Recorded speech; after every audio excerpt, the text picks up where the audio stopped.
వాడి వేడిగా సాగుతున్న ఏపీ ఎలక్షన్ల సమరం.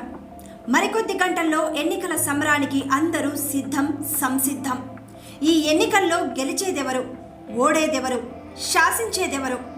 ఓటర్ల నాడి పట్టుకోవడం అర్థం కాక పార్టీలు, రాజకీయ నాయకులు చెమటలు కక్కుతున్న తరుణమిదే. కొన్ని సర్వేలు వైసీపీ వైపైతే మరికొన్ని సర్వేలు కూటమి వైపు మొగ్గు చూపుతున్నట్టుగా చెబుతున్నాయి.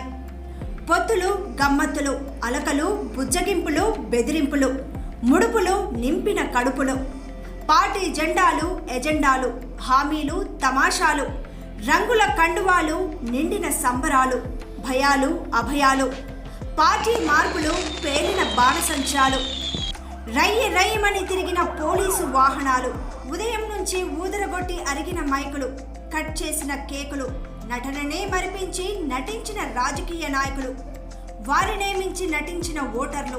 ఒకటేమిటి, క్షణక్షణం ఉత్కంఠభరిత వాతావరణం మరికొన్ని గంటల్లో మూగబోనుంది. జనాలకు కొన్ని రోజులుగా అలవాటైన రోజువారీ దినచర్య ఆగబోనుంది. తెలియకుండా గడిచిపోయిన ఎండాకాలం మళ్ళీ గుర్తు రాబోతోంది. రాజ్యాలు మారుతాయి, రాజులు మారుతారు, కానీ ప్రజలు అలాగే ఉంటారు. ఏదేమైనా అన్నం పెట్టే రైతే రాజు, ఇది మాత్రం మనం మరవద్దు. నిఖార్సైన నాయకులను ఎన్నుకునే బరువు, బాధ్యత ఒక్క ఓటర్ మహాశయుడిదే. మీ విలువైన ఓటు వేసి భవిష్యత్తును తీర్చిదిద్దుకునే రోజు మే 13న మాత్రమే. కనుక అందరూ ఓటు వేసి వేయించి ఒక మంచి తీర్పునిద్దాం. దేశ, రాష్ట్ర భవిష్యత్తు ఇక మీ చేతిలోనే ఉంది. జై జవాన్, జై కిసాన్, జై హింద్.